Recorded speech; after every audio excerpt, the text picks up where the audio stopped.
अस्सलाम वालेकुम मोअज़्ज़िज़ ख़वातीन हज़रात। प्रोग्राम महरान जा राग ईसान करे हस्बे मामूल आऊं अवां जो मेज़बान मोहम्मद अशरफ बलोच हाज़िर ख़िदमत आहियां साॻी सिक ऐं पुरख़ुलूस जज़्बनि सां। सिलसिलो हले पियो ही जेके बि असांजा हीरोज़ आहिनि, जेके असांजा रागी आहिनि, उन्हनि जो हिकिड़ो वॾो कंट्रीब्यूशन रहियो आहे ऐं उन्हनि जी कंट्रीब्यूशन ते, उन जे फ़न ते हर दफ़े रोशनी विझंदा आहियूं। हाणे उन्हनि फ़नकारनि में जेके फ़नकाराणूं हुयूं, जेके उन्हनि जो बि हिकिड़ो वॾो पंहिंजो कंट्रीब्यूशन रहियो आहे सिंध जी राग सां, महरान जे हिन टोलीअ सां। उन्हनि फ़नकारनि जो जॾहिं ज़िक्र ईंदो त कंहिंखे बुलबुल महरान चयो वियो, कंहिंखे वादीअ महरान जो लक़ब ॾिनो वियो, कंहिंखे सिंध जो लक़ब ॾिनो वियो।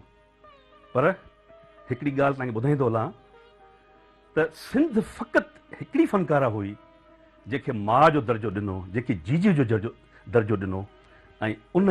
असांजी जीजी जो नालो हो ज़रीना बलोच। अॼु जीजी ज़रीना बलोच जे बारे में, उनजी शख़्सियत जे बारे में गुफ़्तगू कंदासीं। नसीर मिर्ज़ा साहब असां सां गॾु आहे, पर ख़ासि करे जेको असां महिमान घुरायो आहे जीजी ज़रीना जी शख़्सियत जे बारे में, उनजो कंट्रीब्यूशन, उन जी शख़्सियत ते हिकिड़ो प्रोग्राम जेकॾहिं करियूं त उहो घटि आहे। हू वकील बि आहे, हू राइटर बि आहे, हू अदीब बि आहे, हू शाइर बि आहे, हू नक़ाद बि आहे। कहिड़ी अहिड़ी फील्ड आहे जंहिंमें उन माण्हूअ जो कंट्रीब्यूशन न आहे, सिंध जो आवाज़ बि आहे। पर अॼु असांजे स्टूडियो में उहो आयो आहे फ़क़ति हिकिड़े पुट जी हैसियत सां, ऐं उनजो पुट जो नालो आहे अयाज़ लतीफ़ पलीजो साहब। महिरबानी अशरफ साहब। सर ख़ुशि आहियो, चङा भला। महिरबानी। तव्हां लाइ सर हिकिड़ा ॿ लफ़्ज़ आऊं चवंदुसि, पोइ वरी ॻाल्हायूं था। त तुंहिंजी आहे मुंहिंजा साईं रुत हिते जी कीअं न फिरी आहे, तोको ॼातो तुंहिंजी आहे मूं वटि मुंहिंजी ॾात वरी आहे। वाह बलोच साहब, वाह, थैंक यू। अयाज़ भाई, हीउ जेको सिलसिलो असां शुरू कयो आहे, इन में असां जेके बि फ़नकार आहिनि, ही सिंध जा हीरोज़ आहिनि, उन्हनि ते थोरी घणी कोशिशि करियूं था। महरान टीवी जो साथ आहे, ऐं ख़ासि करे नसीर मिर्ज़ा साहब जेको आहे, उनजी वॾी महिरबानी आहे, साईं टाइम कढंदा आहिनि। हाणे अॼु असांजी ख़ुशकिस्मती आहे सर, त अॼु असां सिंध जी अम्मा, सिंध जी जीजल, उन जे शख़्सियत ते, उन जे बारे में गुफ़्तगू कंदासीं, उन जे फ़न जे बारे में। हूअं त सच पुछो त हीउ पौणे 2 कलाकनि जो जेको असांजो टाइम आहे, जेकॾहिं जीजी ते ॻाल्हाईंदासीं के हिकिड़े पहलू ते, त उहो टाइम नसीर भाई पूरो न थींदो। त हाणे नसीर भाई, ऐं तव्हां खां माना हिकिड़ो सुवालु आहे त जीजी ते पाण टई जेके वेठा आहियूं, अयाज़ जी त जी माउ बि हुई, उस्ताद बि हुई, ठीकु आहे न, ऐं तमामु ख़ुशकिस्मत इंसानु आहे जंहिंखे हीअ हंज नसीब थी आहे। जीजी ज़रीना बलोच जी जेका टीचर बि रही हुजे, माउ बि रही हुजे, ऐं ॿिए पहलू में अयाज़ जो आहे त रसूल बख़्श पलीजो साहिबु, साईं जो वालिद साहिबु आहे। त हिननि खे त अलाह ताला तमामु हर शइ ॾिनी आहे, नवाज़ी आहे। पर एज़ ए आर्टिस्ट सर, जीजी खे तव्हां कीअं ॾिठो? अशरफ, छाकाणि त अयाज़ लतीफ़ पलीजे जे भरिसां वेठो आहियां, जेको गुफ़्तगू जो शहनशाह आहे, लफ़्ज़नि ते ऐं कमांड आहे उनखे पंहिंजे ॻाल्हाइण ते। ऐं आउं हमेशह चवंदो आहियां त पाकिस्तान जी सियासत में स्टेज या त मोहतरमा शहीद बेनज़ीर भुट्टो ऐं सिंध में जेकॾहिं इन ई मुक़ाबले जी का हस्ती आहे त उहो असांजो अयाज़ आहे, जंहिं वटि गुफ़्तगूअ जी सलाहियत आहे, इल्मु अदब सियासत सभु पहलू, ऐं वालदा जो पस मंज़र, वालिद साहब जे पस मंज़र जो तव्हां तस्करो कयो। पर पोइ बि इस्म आज़म पढ़ी ऐं कुझु ॻाल्हाइण जी कोशिशि कयां थो। तव्हां जेके शुरू में चयो त जीजी जेका आहे न, उहा सिर्फ़ु अयाज़ लतीफ़ जी माउ कान्हे, हुन प्रूव कयो पंहिंजे लाइफ में। असां जॾहिं खां हुनजे वेझो वियासीं त असांखे लॻो त उहा हिकिड़ी पूरे सिंध ऐं पूरे इंसान ज़ात जी हिकिड़ी शफ़ीक माउ आहे। को हुनजे वेझो वियो हुजे, हुनखे हुन वटां शफ़क़त न मिली हुजे, त इहो त इम्पॉसिबल आहे। इहो फैज़ त हुनजो जारी हो, प्यार त हुनजो जारी हो। जीजी जो जेको आउं सम्झां थो त ज़रूरु असीं तस्करो आहिस्तगी सां कंदासीं, अयाज़ बि कंदो, त बुनियादी तरह सां असांजी जीजी ज़रीना जेका आहे, उहा कंहिं फ़नी या फ़न नवाज़ घराणे सां हुनजो को ताल्लुक़ कोन्हे। हू हिकिड़ी कुदरती, हुनखे मौला मुशिक कुशा, रब पाक चओ, काइनात चओ, धरती चओ, उनखे ख़ुशगुलू बनायो, ऐं बाशऊर हू पंहिंजी माउ खे पैदा थी आहे। हुनजो वालिद साहबु ख़ुदि हिकिड़ो वॾो ज़बरदस्त दीनी आलिम आहे, बाबा साईं मोहम्मद मूसा जंहिंजो नालो आहे, जंहिंजी तरबियत हेठि जीजी साहिबा रही आहे। ऐं कुदरतन हुनखे उस्ताद, ॾिसो माण्हू ठहंदो आहे पंहिंजे उस्तादनि जी तरबियत घरां ठही आई, वरी हुनखे दादी लीला ऐं स्कूल जे माहौल में दादी बचू, वरी इंतहाई पढ़ियल लिखियल स्कॉलर ख़वातीन जंहिंमें डॉक्टर कमर वाहिद। इंसान पाण त ठहंदो आहे पर उनखे ठाहिण वारा हूंदा आहिनि, उन्हनि खे नज़रअंदाज़ कोन कबो आहे। ऐं ज़िंदगीअ जे ॿिए फेज़ में उनखे रसूल बख्श पली साहब जहिड़ो जेको स्कॉलर जंहिं ते ॿ राया ई कोन्हनि, जेको बेमिसिल हिकिड़ो हर लिहाज़ खां मुकमिल हिकिड़ो अदीब सियासतकार आहे, बाशऊर आहे, उनजी हू शरीक ज़िंदगी आहे। हाणे इहे सभई पहलू आहिनि जेके जी ज़रीना की ज़रीना बलोच कनि था। रेडियो में जेका आहे जी साहिबा 1962 में आई, ऐं पहिरें मरहले में सिर्फ़ु एतिरो ॿुधाईंदुसि त जी साहिबा उन खां पंहिंजे अॻु में स्कूल में दादी लीला वारनि सां गॾु मीरा स्कूल आहे, काज़ी अब्दुल कयूम स्कूल आहे, या ट्रेनिंग कॉलेज फॉर वुमेन आहे, उन में हू हिकिड़े सुठे ख़ुशगुलू असेंबलीअ में पढ़ंदड़ हिकिड़ी न्याणी, हिकिड़ी शागिर्दियाणी जे तौर ते मुतारफ़ थिए पई जॾहिं फाइनल इम्तिहान पास करे पई। उन वक़्तु ई हुन रेडियो में जॾहिं ख़बर पई त हुनखे हिकिड़ो ऑडिशन जे लाइ शौक़ु थियो त आउं पंहिंजो आवाज़ जो इम्तिहान ॾियां ऐं आउं फ़न जेको मूं वटि आहे कुदरत जेको मूंखे ॾिनो आहे उहो आउं उनखे ॿियनि सां शेयर कयां। नतीजतन तव्हां ॾिसो त सभई माण्हू आया हूंदा ऑडिशन में, इहे जजिस केरु आहिनि, साईं शेर सिंध मीर रसूल बख्श खान टालपुर, मखदूम साईं तालबुल मौला आहे, दादी लीला आहे, ख़ुदि डॉक्टर मोहम्मद इब्राहिम ख़लील ऐं MB अंसारी साहब जहिड़ा हिकिड़ा दबंग मौसीक़ी नवाज़ ऐं मौसीक़ी शनास प्रोड्यूसर हुते वेठा आहिनि। उन्हनि में जॾहिं जी इम्तिहान ॾिनो आहे त उहो 2nd नंबर ते छो थियूं ॾियो मूंखे मतियूं मतियूं बसि पंहिंजे में न आहियां, हुन शाह लतीफ़ सां पाण खे प्रूव कयो त आउं ॻाए सघां थी। त इहो आहे हुनजो एंट्री पॉइंट जेको पहिरें मरहले में तव्हांखे ॿुधायां थो। उन खां पोइ जी ज़रीना जॾहिं रेडियो तां रिकॉर्ड थियणु शुरू थी आहे, जंहिंमें शाह लतीफ़ आहे, बुल्ला शाह आहे, हीअ स्टार्ट आहे। ऐं लोकगीतनि वारो ऐं अञा ॿिए मरहले में ईंदुसि, छाकाणि त उहो जेको वजे शोहरत हुनजी लोकगीत जी, हुन ते अयाज़ बि ॻाल्हाईंदो, मां बि ॻाल्हाईंदुसि। जी अच्छा, हाणे नसीर भाई अयाज़ भाई बि वेठो आहे, उन सां बि ॻाल्हि कंदासीं, पर हाणे पाण जेका गुफ़्तगू कई आहे त असांजी नई पीढ़ी जा नौजवान इहे ॾिसनि त सही त जी ज़रीना जो स्टाइल छा हूंदो ॻाइण जो, त मुर्तज़ा मजबूर साहिब चवनि त हिकिड़ो ख़ूबसूरत नग़मो जेको आहे असांखे ॾेखारे ॿुधारे, उन खां पोइ वरी अयाज़ भाई खां असीं जी ते वधीक ॻाल्हायूं।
वेलकम टू बैक दोस्तों प्रोग्राम महिराण जा रागी साण करे असीं अवांजी ख़िदमत में हाज़िरी ख़िदमत आहियूं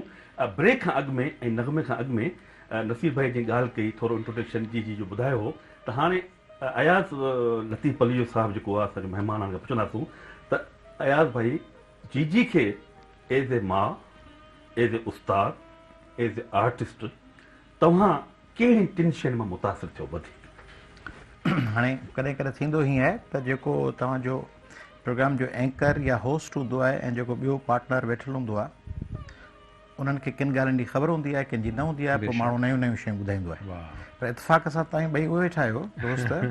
जेके हिन सॼे प्रोसेस जो हिसो हुयो। नसीर मिर्ज़ा साहिबु जी जो ईअं जीअं आऊं पुटु आहियां सही चई ईअं पाण फर्ज़ंद आहे ऐं जी जो सॼी किताब जेको सहेड़ियो सो नसीर मिर्ज़ा साहिबु हफ़्तनि जा महीननि जा महिनतूं करे जी ते किताब जेको जी आंदो ऐं तव्हां बि घर जो हिसो तव्हां मुंहिंजो वॾो इंट्रोडक्शन करायो पर तव्हां ख़ुदि हिकिड़ा राइटर ख़ुदि तव्हां हिकिड़ियूं स्क्रिप्ट्स पाण लिखो था ट्रेवलर रहियो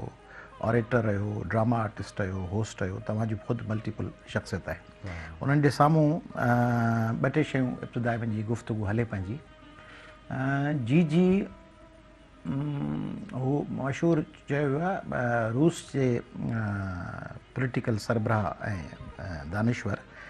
व्लादिमीर इलिच लेनिन लाइ चयूं त जेकॾहिं उहो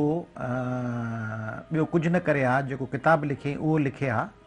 तॾहिं बि वॾो माण्हू हो ऐं जेकॾहिं उहे किताब न लिखे हा जेको इनकलाब आंदई उहो आणे हा तॾहिं बि वॾो माण्हू हो ऐं जेकॾहिं उहो न करे हा जेका पार्टी ठाही RSDLP Russian social democratic labour party उहा अकेली पार्टी ठाहे वञे हा तॾहिं बि वॾो माण्हू त जी ज़रीना बलोच जे कुझु बि न हुजे हा फ़नकार न हुजे हा लेखका हुजे हा तॾहिं बि हूअ घटि लिखियईं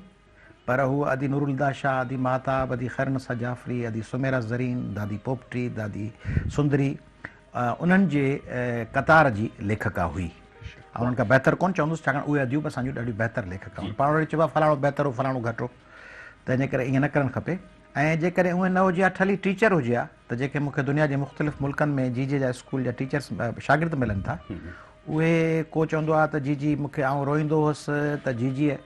मूंखे परचाईंदी हुई ॿियूं मिसूं दड़का ॾींदियूं पोइ कुंड में रोईंदो हुउसि त मूंखे परचाए वरी डेस्क ते विहारींदी हुई। हिकिड़ो मूंखे शागिर्द मिलियो जंहिं चयो त आउं ॿिए दर्जे में हुउसि मुंहिंजी चढीअ में पिशी वई त आउं शकी थियो वेठो हुउसि जी आई ऐं मूंखे ॾिसी चई तूं छो वेठो आहीं रिसेस में ॿाहिरि कोन थो वञी मूंखे वठी वई पोइ वरी मासी शहनाज़ ऐं मासी कुलसूम हूंदियूं उन्हनि खे चई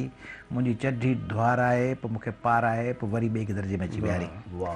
ऐं त उहा जेकॾहिं टीचर हुजे हा तॾहिं बि ज़बरदस्त माण्हू हुई पर उहो ॿई न हुजे हा टीचर फ़नकारा अदीबा न हुजे हा जंहिं क़िस्म जी माउ हुई तव्हांजी पंहिंजी माल आहे तव्हां परॾेह मां मोकलूं वठी बंदि करे पंहिंजी अमड़ लाइ पहुचंदा हुओ नसीर साहिब जी अम्मा प्यारी आहे माऊं प्यारियूं थियनि थियूं पर तव्हांजी ऐं मुंहिंजी माउ में फ़र्क़ु इहो जो शायदि दुनिया जूं माऊं एतिरियूं तकलीफ़ूं नथियूं ॾिसनि माना त माण्हू हिकिड़े बैकग्राउंड तव्हांजी अमड़नि सभिनी ॾिठियूं हूंदियूं पंहिंजूं अमड़ियूं सभु संद जूं ॾिसनि थियूं पर माना हिकिड़ी अमड़ उनखे पहिरें घर मां 2 ॿार अदी अख़्तर अदा असलम पोइ उन घर वारे जे हली वञण खां पोइ मोकिलाइण खां पोइ उन्हनि ॿारनि खे पालणु वॾो करणु पोइ वरी ॿियो मुड़ुसु यानी बाबा वरी उहो पॉलिटिक्स में उन लाइ सीधा पका घर मानियूं जेल ते मानियूं जेके नाठी ऐं पुट उन्हनि लाइ मानियूं मोकिलणु ईदुनि ते मुलाक़ातूं उन्हनि लाइ रलियूं सुबणु उन्हनि लाइ सिलाई जी मशीन ते कपिड़ा सुबी जेल में ईदुनि ते मोकिलणु ॾोटनि पोटनि ऐं पोटनि खे संभालणु ऐं पोइ वरी ॿिए मुड़ुस जूं वरी 4 शादियूं अम्मा खां अलावा 3 शादियूं उहे ॿियूं जेके पहाजूं उन्हनि खे मोह ॾियणु उन्हनि सां पंहिंजो प्यार वारो रवैयो उन्हनि जे ॿारनि खे पंहिंजो बचो सम्झणु उहे ॿार सभु जेके असांजा ॿिया भाउर भेणूं उन्हनि खे पंहिंजो हिसो सम्झी राहिणु ऐं पोइ वरी जेकॾहिं ॿियूं के मायूं आहिनि उहे अकेलियूं आहिनि जेकॾहिं अफवाह जे सेंटर में जबीन काके पोटो अकेली थी रहे त उन वटि वञणु उन जी कहाणियूं छपराइणु आपा अफरोज़ सिद्दीकी जेकॾहिं रहे पई सेंट बोनावेंचर वारी घिटी में त उन जे घर वञणु आपा निगहत ऐं आपा शमशाद जेकॾहिं अकेलियूं सदर में रहनि थियूं त उन्हनि जी परघोर लहणु आपा ज़ीनत आपा कमर अदी खैरुनिसा उन्हनि सां जेका दोस्ती निभाइणु त हिकिड़ो अजीबो ग़रीब माण्हू हुई ऐं आउं कॉपी करण जी कोशिशि कंदो आहियां अम्मा खे। ऐं मूंखे जॾहिं बि कंहिं शइ जी माण्हू कॉपी कंदो आहे न माउ पीउ खे, त आउं कॉपी करण जी कोशिशि कंदो आहियां अम्मा ऐं बाबा खे। त उहे जॾहिं हेतिरा सारा इलाही कम करे सघनि था, त आउं जॾहिं उन्हनि जो ॿिन्ही जो ॿारु आहियां, त मूंखे उन्हनि खां वधीक कम करणु खपनि, ऐं मल्टीपल क़िस्म जा। छाकाणि त अम्मा ऐं बाबा इलाही सारा मुख़्तलिफ़ ख़्याल कम कंदा। ऐं अम्मा वरी पाण ॻाल्हायूं था जीअं वारो हिक ॿिए खे मिले, पर मुंहिंजे ख़्याल में त अम्मा हिकिड़ो यूनिक माण्हू हुई। हिन धरतीअ जी, हिन बर सग़ीर जी हिकिड़ी यूनिक धीअ हुई, हिकिड़ी मिसाली धीअ हुई। उन मिसाली धीअ ते रिसर्च थियणु खपे अञा। सुभान अल्लाह। अच्छा नसीर भाई, हाणे जीजी जे शख़्सियत ते जीअं हिकिड़ो पहलू ते वॾो माना जाइज़ो पेश कयोसीं। हाणे ॻाल्हि ॿुधो नसीर भाई, त जीजी हिकिड़े पासे राइटर आहे, जी हा, हिकिड़े पासे उस्ताद आहे, जी हा, हिकिड़े पासे लोकगीतनि जी राणी आहे, जी हा, हिकिड़े पासे ड्रामा आर्टिस्ट आहे, जी हा, हिकिड़े पासे वरी जॾहिं पीटीवी जो दुंगी मंझि दरिया ड्रामो थिए थो अली बाबा जो लिखियल, जी हा, उहो हुन में कमाल आहे। हाणे इहे सभु उन खां पोइ वरी इहे जेके घर जूं शयूं त सही, इहा छा शइ आहे, माना इहा कहिड़ी शइ आहे जे हिकिड़े माण्हूअ ते इहे सभु शयूं आहिनि त जेके ड्रामा आर्टिस्ट आहे ॿुधो बेशक। त उहो माना जीजी जहिड़ी वरी परफॉर्मेंस मूं काफ़ी ड्रामा कया, काफ़ी ड्रामा। मां अलाह जो शुक्रगुज़ार आहियां त मूंखे जीजी सां हूअं पोइ अयाज़ भाई सां असांजी आहे, त माना एज ए ड्रामा आर्टिस्ट कमाल जो माना परफॉर्म करे थी। अच्छा जी, पाण थोरो हाणे ॻाल्हि करियूं था, पर थोरो वक़्तु थी वियो ब्रेक जो, उन खां पोइ वरी इहा ॻाल्हि कंटिन्यू कंदासीं। दोस्तो, प्रोग्राम जारी आहे, नंढड़ी साई वठंदासीं, उन खां पोइ वरी अव्हां जी ख़िदमत में हाज़िर थींदासीं।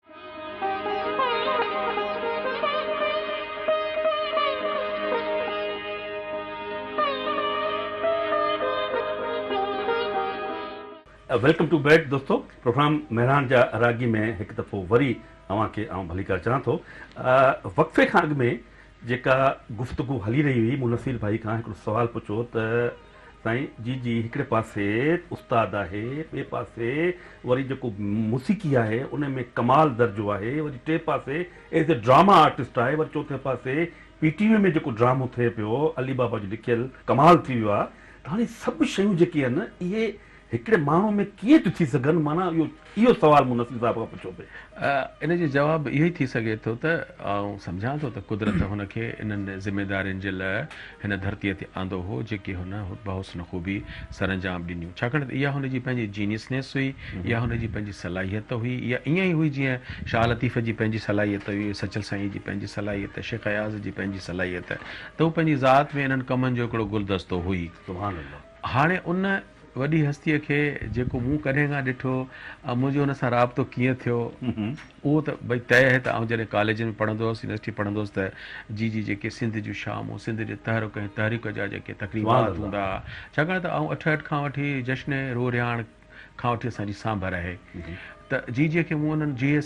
सिंध जाम मोहबत पीए सिंध पंहिंजे भाउरनि सां गॾु ॾिठो। वरी कॉलेज ऐं यूनिवर्सिटियुनि में मूंखे जीजीअ जो जेको कलाम वणियो घणे में घणो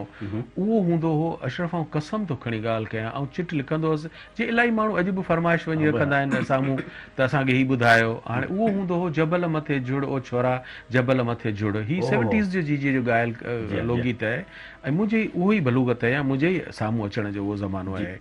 त हिकिड़ो दफ़ो थोरी बार बार त ही मूंखे बाद में अहसासु थियो जॾहिं आउं 1984-83 में रेडियो में प्रोड्यूसर थियुसि, त जीजीअ खे पोइ त आउं रेडियो में प्रोड्यूसर हुअसि मौसीक़ी शोबे जो, ऐं ज़ाहिर त जीजीअ जो मूंसां ई राब्तो ऐं वास्तो रहियो। उन में आउं हिकिड़ो नंढिड़ो तव्हांखे मज़ेदार वाक़ियो थो ॿुधायां, छाकाणि त जीजी जी शफ़क़त अहिड़ी हुई जो हर कोई हुनजो पुटु। हाणे जीजीअ खे उन वक़्तु बि जीजी डायबिटिक थी चुकी हुई, ऐं हुनजी खुराक इहा स्कूल मॉडल मां पाण ईंदी हुई, ऐं पोइ सॼो वक़्तु घर पोइ बि ईंदी हुई, पहिरीं असां वटि थींदी हुई, छाकाणि अहम इदारो हो जिते रोज़ाना वेझो बि अची वेंदी जीजी असांजी टेबल ते जीजी। हाणे उहा ख़ातून जंहिंखे आउं चिट पियो लिखी ॾियां त मूंखे जबल मथे जुड़ ॿुधायो, उहा ख़ुदि पाण अचे पई पंहिंजे आंगड़ियुनि सां ॾोॾनि सां। मुंहिंजा भाग त ॾिसो न, ऐं केतिरो मिठाइयूं विरायां, मुंहिंजी मां पताशा मुंहिंजे ॼमण ते विराए, त उहा हसीन औरत जीजी पंहिंजे ख़ूबसूरत लिबास ऐं शफ़क़त सां पाण पई टेबल वॼाए, नसीर ही गीत ॿुध, नसीर ही कलाम ॿुध, नसीर कर।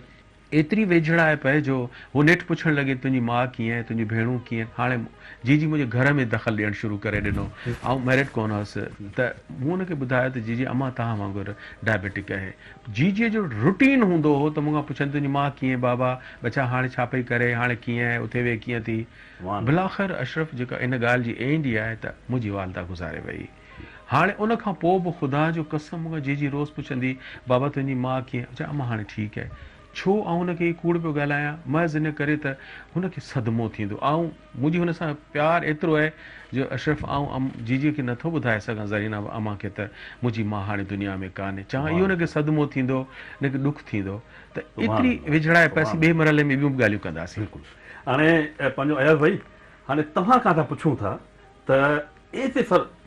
आर्टिस्ट जेका जीजी आहे तव्हां उन खां वधीक मुतासिर रहिया आहियो या जीजी एज़ ए ड्रामा आर्टिस्ट आहे उन खां वधीक मुतासिर रहिया आहियो ॿिन्ही मां सवाल त ॾाढो ॾुखियो आहे पर ॿिन्ही जो जवाबु माना आउं सम्झंदुसि त कहिड़ो माना त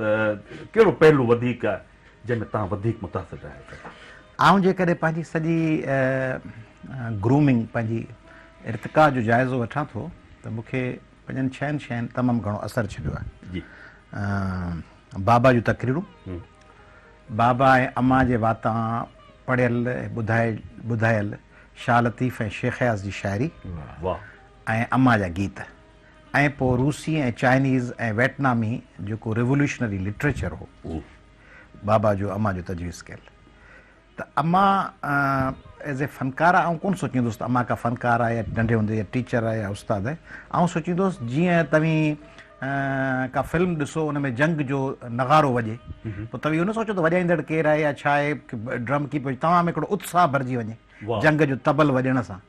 या तव्हां ओचितो को म्यूज़िक ॿुधंदा आहियो तव्हां म्यूज़िक ॾाढो ज़हन कोन हूंदो आहे पर तव्हांजे बैकग्राउंड जो म्यूज़िक उन फिल्म जे सॼे सीन खे तयन पियो कंदो आहे त ख़तरो आहे या रोमेंस आहे या उत्साह आहे पर तव्हां सोचींदा कोन पिया त म्यूज़िक पोयां वॼे पियो त अम्मा जॾहिं जीअ सिंध पेश करे अम्मा खे इहो क्रेडिट थो वञे जी ज़रीना बलोच खे के शयूं शुरूआति कबी आहे ज़िंदगी में किन शयुनि जो शुरूआति थींदी आहे मसलन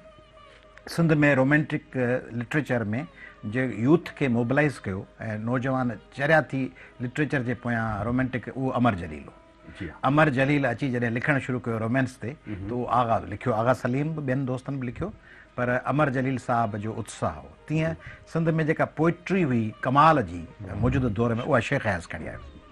तीअं सिंध में जेको इनकलाबी ऐं क़ौम परस्त गीत ऐं नग़मो हो ऐं शाइरी हुई सा सिंध में जी पहुचाई हाणे इलाही सारा माण्हू थी सघनि था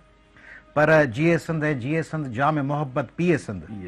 ऐं इहो थियो क़ौम परस्त ऐं सिंध जी आइडेंटिटी पर वरी सिंध जो तबक़ाती रंग सिंध हारीअ जी सिंध मज़दूर जी सिंध कंहिं मीर या पीर जी कीन आहे सिंध दौलत उन जी जो मिसकीन आहे ऐं इहो तनवीर अब्बासी ऐं पोइ ॻाए इनकलाब ॻाए जीअं ज़मीन ऐं आसमान जी खुली पवे ज़बान उहो जी शेख अयाज़ वरी उन सां गॾु इब्राहिम मुंशी वरी मजीदी मिटी मुंहिंजी मिटी आहे ॻाढ़ी ॻोढ़ी गिटी आहे मिटी मूरऊं मटियां कीन उन जी उल्फत भायां दीन इहा पोइट्री हाणे इहो जेको सॼो रंग हो इहा जेका पोइट्री सॼी आहे उनखे जी खणी आई उनजो आगाज़ कयो सिंध में आगाज़ करणु मसलन को पहिरियों क्रिकेटर जेकॾहिं अची वञे पाकिस्तानी क्रिकेट टीम में माइनॉरिटी जो अनिल दलपत अची वियो उहो यादि रहंदो हमेशह हिसो बणिजी वेंदो पाकिस्तान जो चीफ जस्टिस राणा भगवान दास अची वियो सिंध मां चीफ जस्टिस ऐं उहो माइनॉरिटी सां ज़बरदस्त फ़ैसिला कया ही जेके ॿ मेजर जनरल थिया आहिनि सिंधी ब्रिगेडियर जावेद चांडियो ऐं ब्रिगेडियर शबीर नारे जो पहिरियां जनरल थिया आहिनि सिंध मां ईअं सिंध में जेके पहिरियां ड्रामा अब्दुल कादिर जुनेजो ऐं नूरुल्दा शाह जॾहिं नेशनल हुकब ते आया ऐं दीवारें ऐं जंगल जॾहिं छांइजण लॻा त उहे जेके ड्रामनि जो जेको तासिर उभरियो तंहिंजे करे ईअं ई क़ौम परस्ती सिंध सां मोहबत इनकलाब सां मोहबत उन जी दास्तान रक़म करण जो आगाज़ जी ज़रीना बलोच कयो तंहिंजे करे उहा उन गीत ॻाइण महिल हिकिड़ी फ़नकारा कोन हूंदी उहा मुंहिंजे साम्हूं हिकिड़ो जंगी तबल वॼाईंदड़ नगारो वॼाईंदड़ हज़ारे शागिर्द सिंध यूनिवर्सिटी खां वठी लतीफ़ यूनिवर्सिटी ओबावड़े खां वठी छाछरे ऐं नगर पार्कर ताईं छोकिरा रक़्स अची कंदा वरी अजरकूं पाईंदा वरी जिमरियूं हणंदा उहो जेको सॼो कल्चर हो उन कल्चर में रूह जी फूटी वेंदी सुभान अल्लाह अयाज़ भाई अञा बि गुफ़्तगू कंदासीं नज़ीर भाई पर हाणे छो न तव्हां असां जी जो हिकिड़ो ॿियो आइटम ॿुधूं ऐं ॾिसूं उन खां पोइ वरी गुफ़्तगू खे जारी रहंदा